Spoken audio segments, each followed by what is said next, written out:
ახალი წლის ღამე, ხო? ეს ესეთი ვიდეო დაიდო, აი ახალი წლის ღამე არის, როცა სასწაულები ხდება, ჯადოსნური ღამე არის რა, აი, ხო იცი, ყველაფერს რო ისე ჯადოსნური ელფერი დასტრიალი თავზე. ხო, და ამათ რა გააკეთეს, იცი, დაგეგმილი იყო სახალხო კონცერტი. ხო. ხო და ხელისუფლებამ მაინც ჯადოსნური ღამეა და სახალხო კონცერტი რა თქინათ და რატო თქვა, იცი? იმიტომ რომ ხელისუფლებას ჰქონდა აზრმა გაკარავო ეჭველი, რომ მანდ ეხლა ბევრია ეს რაღაცა მიგრანტი მივა მაგ კონცერტზე და ცოტა ისეთი კადრები არ დაიდოსო, რომ ხალხი მიხვდება, რომ ბევრი მიგრანტია ამ ქვეყანაში და მოდი არ უნდა კონცერტი რა. კონცერტი გაუქმდა. ვაფშე ადგინდათ კონცერტი. ვაფშე ადგინდათ კონცერტი, მაგრამ კონცერტის გაუქმება არ უშველა ამ საქმეს, იმიტომ რომ იმდენი მიგრანტია. აი უბრალოდ ესეთი ვიდეოები იყო უამრავი, ერთ-ერთს გაჩვენეთ.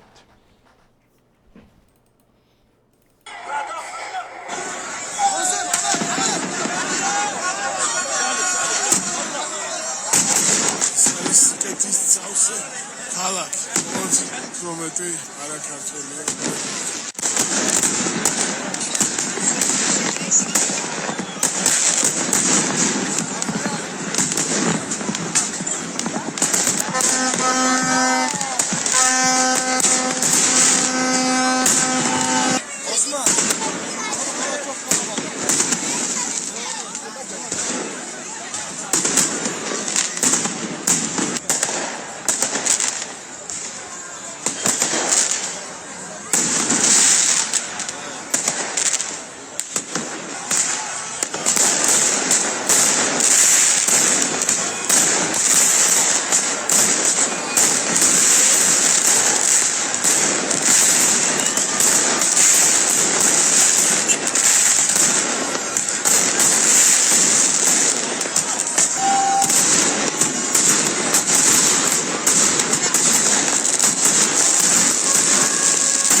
Даже ვერ გამოდია, ის ვერ გამოდის.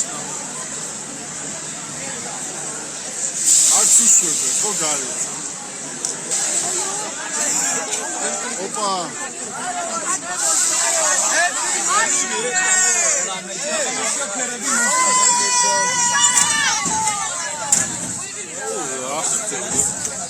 ქართველებს ხო?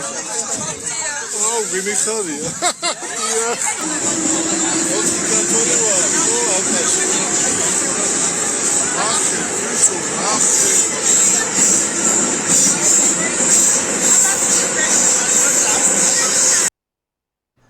არაბიზაცია არის ტყუილი. ტყუილია. ტყუილია.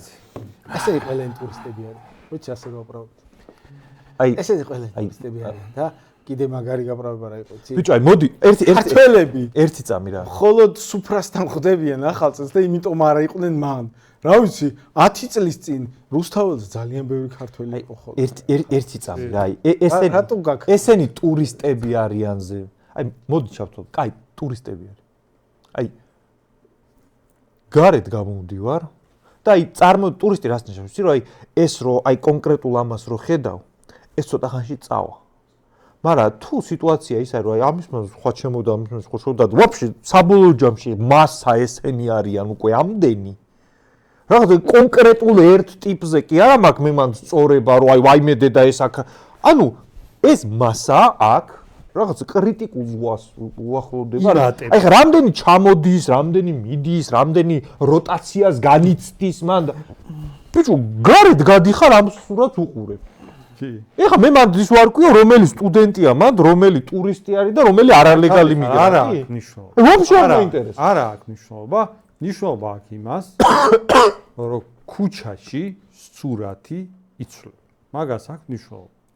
ვიღაცა გამოშტერებულს რა უხარია აი ამ პროცესში რით იმშვიდებს თავს, მაგებს არ აქვს მნიშვნელობა, იმიტომ რომ ყველა ისინი გამოშტერებულები არიან, ვინც რაღაცნაირად ახერხებს და თავს იმშვიდებს. იმიტომ რომ სინამდვილეში ხო ეს პროცესი არის მარტივი რაღაც.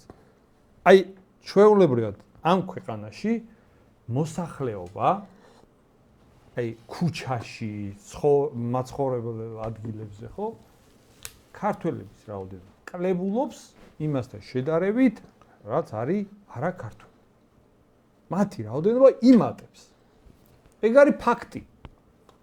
უყურე როგორ რაღაცა, შოთამ აღნიშნა უკვე ხელისუფლებამ ეგრევე, ხო იცი, კონტრზომებს მიიღებენ ხოლმე და თავის სპიკერებს, ტროლებს სინქრონულად რაღაცებს დააწერინებენ ხოლმე, როდესაც რაღაც კრიზისული ვითარება და ერთ-ერთი იყო ეს თემა, როდესაც აი მილიონობით ნახვები ქონდა ამ ვიდეოებს. აი ყველა იყო გაუგნებული ამ კადრებით. და ბევრმა ამ კადრებით გაიგო საერთოდ, რომ ეს პრობლემაა საქართველოში სამწუხაროდ. და როდესაც ხალხის აღშფოთება, კითხვები საერთოდ რა ხდება, ჩვენს ქვეყანაში, ჩვენს დედაქალაქში ადგილობრივ მაცხოვრებელზე მეტი უცხოელი რატოა? თან აზიის და აფრიკის ქვეყნების წარმომადგენლები კაც, მაგასაც ძალიან დიდი მნიშვნელობა აქვს. ტურისტიც ვინ ჩამოდის შენს ქვეყანაში. მაგას ძალიან დიდი მნიშვნელობა აქვს. აი, როდესაც ვიღაც ამბობს, რა მნიშვნელობა აქვს, ვინ ჩამოდის? კი, მნიშვნელობა აქვს, ვინ ჩამოდის. რომელი რელიგიის, რომელი კულტურის, რომელი სახელმწიფოს მოქალაქე დადის ჩემს ქვეყანაში, მაგას აქვს საერთოდ ყველაზე დიდი მნიშვნელობა. რაღაცა ქვეყნის მოქალაქე მისაღებია, როგორც ტურისტი მათ შორის და ნაკლებად საფრთხეს ქმნის, რაღაცა ქვეყნის კომპაქტურად, მასიურად მოქალაქეები ქვეყნის ჩამოსვლა არ არის მისაღები და ჭვიანი ნორმალური სახელმწიფოები მაგას არ რეგულირებენ. სავიზო პოლიტიკით, საიმიგრაციო პოლიტიკით და შემდეგ. და კონტრ რაღაც ის რა იყო მაგათი პროპაგანდა, რომ აი ხალხო რა გიკვირთ, საქართველოს ტურისტული ქვეყანაა. ეს ერთი და მეორე აი ქართველები ტრადიციულად სახში ზიან და ახალი წლის ღამეს გოზინახს მიირთმევენ და საცივს. აი შოთამაც აღნიშნა საქართველოს ტურისტული სახელმწიფო არის ალბათ 2000-იანი წლებიდან მოყოლებული ყოველ შემთხვევაში. აი როგორ აი 1-20 წელია. აი 20 წელია ეს ქვეყანა არის ტურისტული ქვეყანა. აი მოდი იდე უფრო 20 წელი რადგან აი კოვიდამდე ხო იყო ტურისტული ქვეყანა. მე მგონი ყველაზე მეტი ტურისტი საქართველოში იყო 2019 წელს კოვიდამდე, ლოკდაუნამდე. ყველაზე მეტი ტურისტი. ნუ შეიძლება გავასწარით, მაგრამ ნუ ბევრი იყო მაშინ. ძალიან ბევრი იყო. 2019 წლის მაგალითად ახალი წლის ღამეს ასეთი რაღაც თბილისის ქუჩებში არ ხდებოდა. მაშინაც ვიყავით ტურისტული სახელმწიფო. მაშინაც ქართველები ტრადიციულად ოჯახში საცივს მიირთმევენ ახალი წლის. ეხლა არ დაუწყიათ გოზინაყის. ხო, ეხლა არ დაუწყიათ. მაშინაც მიირთმევენ. გოზინაყის ჭამა და არც ეხლა გამხდარა საქართველოს ტურისტული ქვეყანა. რატო დაემსგავსა 2026 წლის საახალწლო ღამეს თბილისის ქუჩები ბანგლადეშს და ისლამაბადს? შემთხვევით იმიტომ ხომ არა რომ ოცნების აი ამ პოლიტიკის შედეგად გააავსეს ეს ქვეყანა კონკრეტულად მაგ ქვეყნის მოქალაქეებით. ვიღაცა როგორც ტურისტი, ვიღაცა როგორც სტუდენტი, ვიღაცა როგორც იაფიმუშა, ვიღაცა როგორც აქ უკვე დასახლებული მათ შორის ბინადრობის უფლებით და საქართველოს მოქალაქეობით. შემთხვევით ეგ ხო არ ხდება? კი, თან ბევრი საქართველოს გაიქცა. აქ მაცხოვრარი ადამიანი ბევრი გაიქცა სხვათა შორის ამ ბოლო დროს. აი ბოლო წლებში.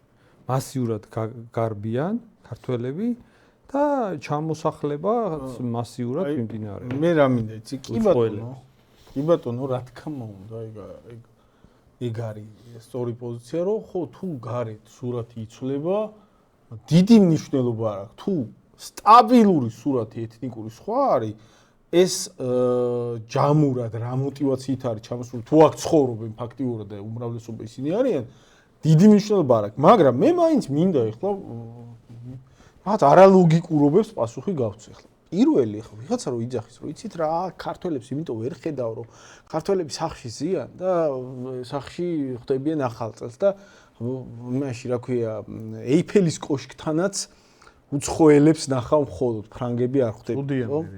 ჯერთი გააფარჩაკეს საფრანგეთი და ევროპა ეიფელის კოშკთან.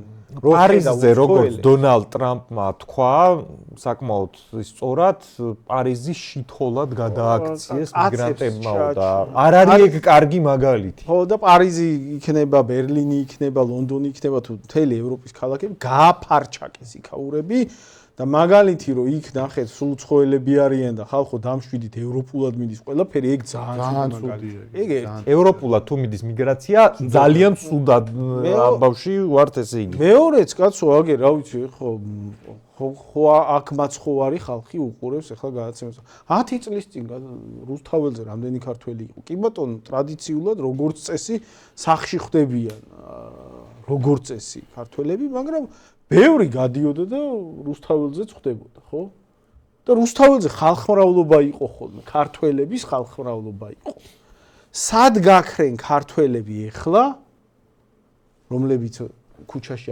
აღნიშნავდნენ ხოლმე ახალწლისხამეს და რატომ შეიცვალა თვალსა და ხელშუა სულ რაღაც 2-3 წელიწადში აი თვალსა და ხელშუა ეთნიკური სურათი ქალაქის ცენტრში ახალწლისხამეს ეგ რანაირად მოხდა 10 წლის წინ ქართველებიც აღნიშნავდნენ ხოლმე ეგ ერთი მეორეც ერთი თუ ტურისტები იყვნენ და ტურისტები აღნიშნავდნენ ახლა რა ვიცი ყველა სტატისტიკით საქართველოს ტურისტების უმრავლესობას წარმოადგენენ რუსები სლავები სად იყვნენ სლავი ტურისტების სახეებს ხედავდით მათ? ანუ საიდან გამოჩნდა სურათი, საიდან გაჩნდა სურათი, სადაც ნუ დრამატულად ცალმხრივი იყო ახლა ეთნიკური შემადგენელი და რაღაც აზიური ხალხი ჭარბობდა, ხო? მარტო ესენი არიან ტურისტები?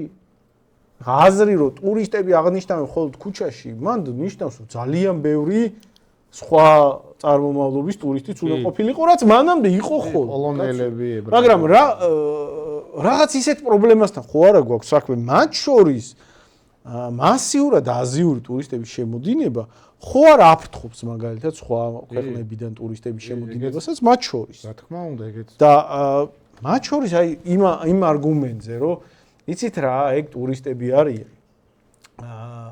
სტუდენტები არიან. და არ ინერვიულობ, ხო? არ არიან. აი მარტივად რომ არ არიან ეგ. არ არიან, მაგრამ ტურისტები. ასევე, აი მინდა გაჩვენოთ ვიდეო. აი აქ ეს ვიდეო ხდება ევროპის უნივერსიტეტის ეზოში. სავარაუდოდ აქ არიან სტუდენტები. ევროპის უნივერსიტეტი ანუ საქართველოში რო არის. თბილისში უნივერსიტეტი. თბილისში ევროპის ვიღაცა შეიძლება იგონოს. არა, თბილისში ეგრეთ ქვია დასახელება ევროპის უნივერსიტეტი. ამის ეზოში სავარაუდოდ ესენი არიან სტუდენტები, მაგრამ ასეთი სტუდენტია, 2 დღის ჩამოსული ტურისტია თუ 5 თვით ჩამოსული მუშა, ხო? ასეთ ქცევაზე რო გადადის უკვე ეგ პრაქტიკულად ერთნაირად შემაშფოთებელი ხდება. უბრალოდ ნახოთ ეს ვიდეო და მე დავაკომენტარებ.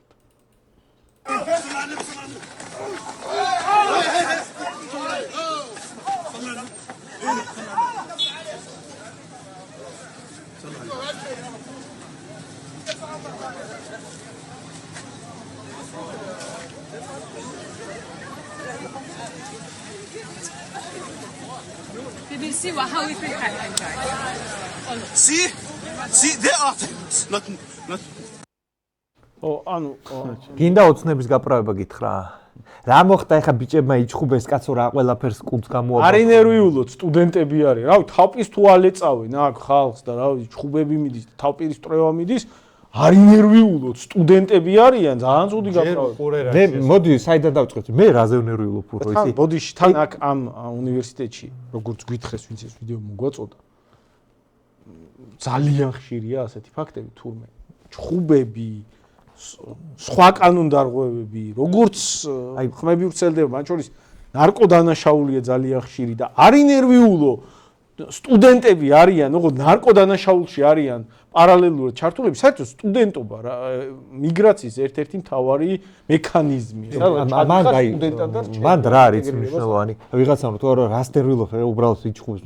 კაი, არ ნერვიულობ ძირითადად იმაზე, ორი რაღაცა ეთნიკური გაურკვეველი ხალხი ერთმანეთს ცემს და ანუ შეიძლება ვიღაცა თქვას რომ არ მე რა მანერვიულებს, იცი? უნივერსიტეტი არის ეზოა და ქართული ლაპარაკი არის. ხო, ეგ არის, კი. ანუ რაღაცა თბილისის ცენტრში არის საგანმანათლებლო დაწესებულება, სადაც ქართული ლაპარაკი არის მის და ქართველი არ ჩანს. და ეგ არ უნდა ვინერვიულოთ, ეგ ნერვიულოთ. ისეთი რაღაცაა, რომ მე რა მოხდა, ნუ ნერვიულოთ სტუდენტები. ეგ მართლა, ეგ სინამდვილეში თავარი პრობლემაა, კაცო. ვიღაცა თუ მაგას ეგრე უყურებს, რომ სტუდენტები არიან და აი დემოგრაფიული სურათი შეიცვალა. ქვეყანაში სხვა უკვე მოსახლეობა სხვა გახდა. არ ინერვიულოთ სტუდენტები არიან, ანუ ეგეთი უტვინო გამართლებას როგორ უძებნით. საერთოდ განათლების სისტემის დანიშნულება ხო რა არის? ანუ განათლების სისტემის აქ რომ ხალხი ცხოვრობს, იმ ადამიანებს რომ რაღაცა განათლება მიიღონ იმ ადამიანებმა მაგისტვის არის, ხო? და თუ კი ეს პროცესი გადაიზარდა ისეთ რაღაცაში, რომ მასიური რაღაცა სტუდენტების აქ ჩამოსვლა ხდება, ეგ რამე კაი კი ნუ გონია. აი ეგ დაახლოებით როგორაც არინერვულო სტუდენტები არიან, არის ზუსტად ისეთივე ხარისხის განცხადება, არინერვულო ტაქსისტები არიან. ხო აი არინერვულოთ ის რა ქვია, ელექტრიკოსები არიან, ბიჭო, რა მაგაზე არ გელაპარაკებ ვაფშე. საერთოდ ბევრნი არიან. ჩვენ ცოტავდებით ეგენი ბევრნი არიან. ეს კიდევ ერთი ჩვენოთ ეს კადრი აი ისე ხმის გარეშე გაუშვათ. აი ზურამ აღნიშნა, რომ ქართული საუბარი კი ქართული სახე არ არის. აურკვეველი წარმომავლობის ხალხი. ესენი რისთვის ჭირდებიან ჩვენ საერთოდ? ანუ საქართველოს რა სიკეთეს იღებს აი ამ კატეგორიით? ეს კონკრეტული უნივერსიტეტი გასაგებია ფულს აკეთებს. კი, ვიღაც კონკრეტული ერთი ადამიანი აკეთებს ფულს ჩემი ქვეყნის ინტერესების ხარჯზე. კი. ჩემი ქვეყნის ადგილობრივი მოსახლეობის საქართველოს ინტერესების ხარჯზე და არ გჭირდება ეს ხალხი არც სტუდენტად, არც მზარეულად, არც ტაქსისტად, არც მშენებელად, არ გჭირდება ეს ხალხი არაფერში აქ. ერთი ეგ საკითხი, მეორე, აი მაგალითად მე და ზურა რამოდენიმე წლის წინ ერთხელ ჩავედით ზუგდიდში. რაღაც ღონისძიება ჰქონდა შეხვედრა. და ვიღაც პროვოკატორები მოვიდნენ, პრობლემაც სცადეს ჩვენი ღონისძიების ჩაშლა. იქ რაღაც შეხლა შემოხლა მოხდა ჩვენ შორის, ხადი ხა რაღაც პასუხი გავეცით და ზურამ უბრალოდ ხელი მოკიდა ტანსაცმელზე ერთ-ერთ ორგანიზატორს, იმ პროვოკატორს, რომელიც მე იქიდან გავარდა და გვიჩივლა. ამაზე ზურა და კიდე ერთ ჩვენი მეგობარი რამდენი წელი გატარეს ზუგდიდში? წელიწად ნახევარი ვიარე, ნუ თვეში ერთხელ, ორ თვეში ერთხელ რეგულარულად დავდიოდი სასამართლოებზე ზუგდიდში, ანუ ბრალი რა შემედებოდა, იცი რომ პიჯაკზე რო ტიპს ხელი მოვქაჩე, ამ პიჯაკზე მოკაჩვით მან განიცადა სულიერი და ფიზიკური ტკივილი, რომელიც დაზიანებაში არ აისახა, მაგრამ იმან ტანჯვა რო განიცადა, თვითონ როგორ დაწე, ძალიან ინერვიულა და ნუ წელიწად ნახევარი დავდიოდით სასამართლოს. ნუ ეგ იყო რა. ხო და მე მაინტერესებს ახლა ამ კადრებში აშკარად კანონდარღვევასთან გვაქვს საქმე, კაცო, რაღაც ჯგუფი ვიღაცას თავპირს ალეწავს. შინაგან საქმეთა სამინისტროს რა რეაგირება ქონდა ამ კონკრეტულ ფაქტთან დაკავშირებით? ეს ვითომ სტუდენტები დაადეპორტეს, სისხლის სამართლის საქმე აღიძრა ამ თემაზე. მე სხვათა შორის, რა ვიცი, ოფიციალური წერილით მივმართავ ამ საკითხთან დაკავშირებით, როგორც საკრებულოს წევრი, აი ხვალ დავწერ განცხადებას, ძალიან მაინტერესებს, რამე რეაგირება მოხდა თუ არა ამ კონკრეტულ ფაქტზე. მე მაგალითად ვითხოვ ამ საკითხის გამოძიებას, საერთოდ დეპორტაციას, ყველასი, ვინც იღებდა მონაწილეობას, ეგეთი ხალხი ჩვენ აფერში არ გვჭირდება, ხალხი რომელიც აქ წესრიგს არ ღვევს, არ იცის როგორ უნდა მოიქცეს საზოგადოებაში, ეგ ხალხი რაში გვჭირდება, კაცო, ეგრევე. და მე ამას ვიზავ. ძალიან მაინტერესებს რა მოყვა ამ კონკრეტულ ინციდენტს. ვინც მასე მოიქცა, რა თქმა უნდა, უბრალოდ აი სურათს შეხედეთ რა. ესენი ვინ ჩხუბობენ ერთი, აი უბრალოდ სურათს შეხედეთ. აი გარშემო რა ხდება ეს? რა ეთნიკური შემადგენლობა ამ სტუდენტების? არავინ ქართველი არ. ერთი დაცვაა, როგორც ვთქვი, ქართველი, არავინ ქართველი არ. აი რომ მივხვდეთ რამდენად პრობლემური სურათია მან რო შენობებზე ქართული წარწერები არ იყოს, შემოგვივარდებოდნენ ეხა ოცნების გამправებელები და ეთქოდნენ რომ ეგ საქართველოს არ არის. და მართლა სურათი ისეთია, რომ საქართველოს ვაფშე არაფერი არ გავს, უბრალოდ ზუსტად ვიცით ლოკაცია, რომ აი ეს უნივერსიტეტია და აწერია ზედ, რომ ეგ უნივერსიტეტია, თორე სხვა არაფერი მარკერით საქართველოს რო არის არ იკითხება ვიდეოდან რა. კი და საერთოდ აი ეგეთი რაღაცა ეგ არის უნდა გადაილახოს რა. არსებობს მთელი რიგი რაღაცა აი ესეთი თავს მოხვეული რაღაც სულელური არგუმენტები, რომელიც სინამდვილეში არაფერ ობიექტურ რეალობასთან კავშირში არ არის, რომელიც უნდა გადაილახოს. სტუდენტები არიან საერთოდ აი ესეთი რაღაცის გამართლება, ხო? ეს უნდა დავამთავროთ. აი ყველამ უნდა ვიაქტიუროთ, როგორც შეგვიძლია მაგის მიმართულებით, რომ სტუდენტები რო არიან, ეგეც ცუდია.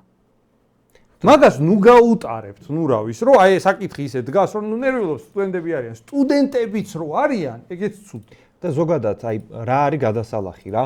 ვაიმე დედა, ქსენოფობი ხარ შენ და არა, მე არა, აი ნახეთ, უნდა გაფორმდეს ეგრე რა, რომ ვიღაცა რომ შენ ქსენოფობი ხარ და აუ რა ფეხზე მყიდია რა. აი მოდი გაისეირნე რა. ქსენოფობი ვარ თუ რაცა ვარ, მოდი შენ საქმეს მიხედე, ცოტა ალაოდ ხო არა ხარ რა. აი ესენი ჩემ ქვეყანაში არ მევასება. ვсё? ანუ არ უნდა მაგას ეს რაღაც აი გამოძრომა ქვევიდან და არა მე კი არავის წინა აი ამ რაოდენობით კონკრეტულად ამ ეთნო-კულტურულ რელიგიური ჯგუფის საქართველოში შემოყვანის წინააღმდეგი. მე უფრო მეტსაც ვიტყვი კაცო. თან რაც რეალობაა და სწორიცა. აი ტრამპმა აღნიშნა ხოთაშორის ერთხელ, რომ აი ჩვენი წინამორბედი ხელისუფლებებიო, რატო ეზიდებოდნენ მიგრანტებს ისეთი ქვეყნებიდან, როგორიც არის სომალი, ავღანეთი, სუდანი, აი რატო არ ჩამოყავდათო მიგრანტები ისლანდიიდან, ნორვეგიიდან, შვედეთიდან და მართლაც, კაცო. აი მაგალითად ამ უნივერსიტეტმა რო ჩამოიყვანოს ისლანდიელი სტუდენტები, მე პრობლემა არ მექნება. იმიტომ რომ დიდი ალბათობით ისლანდიელი ტურისტი სტუდენტი არ დაიწყებს ასე მოქცევას, ტერორისტულ რაღაც ორგანიზაციებში და რადიკალურ ჯგუფებში არ გაწევრიანდება, არ შეეცდება კანონის დარღვევას, იმიტომ რომ სხვა კულტურის და სურო დარჩეს აქ საფრთხე იმისი რომ ეგ ქართულ იდენტობას საფრთხე შეუქმნის არის უფრო დაბალი. არა ისლანდია თან იმდენად შორს არის. უფრო მეტი შანსი გვაქვს რომ ეგ ტიპი დაუშვათ აი რაღაცა არ ვიცი პირობითი ვიღაცა რაღაც შვეიცარიელი ვიღაცა აქ ჩამოვიდა ხო? ეგ რო გავაქართველოთ მაგისი შანსი აი ეგ 100% დრამატულად დიდი და ესენი გააქართველოთ კი არა კაცო ესენი გადააქცევენ აქაურობას ხომალით. საბოლოო აი კლიანად აღწეროთ რა. საერთოდ ჯობია, მეგობრებო, რომ არავინ არ ჩამოვიდეს. კი, ეგ საერთოდ ჯობია. აი ყველაზე სწორი მიდგომა რა, არავინ არ უნდა ჩამოვიდეს. პირიქით ადგილობრივი მოსახლეობა უნდა გამრავლდეს და რაც შეიძლება ბევრი იქით ვაწარმოებდეთ ექსპანსიას. ხო, რაც შეიძლება მეტი უნდა ვიყო, მაგრამ არა ვინ ჩამოვა არის განსხვავება. ეხლა ხო, ნუ რავი, ნუ მოიტყუეს. გამოიშტერებენ ხოლმე მართლა ვიღაცები თავს, რომ რა მნიშვნელობა აქვს და სიამოვნებაში აქ მნიშვნელობას ვინ ჩამოვა. მაგრამ საერთოდ რო ვეცადოთ, რომ არავინ არ ჩამოვიდეს, ჩვენ გავმრავლდეთ ეგრე ჯგუფი.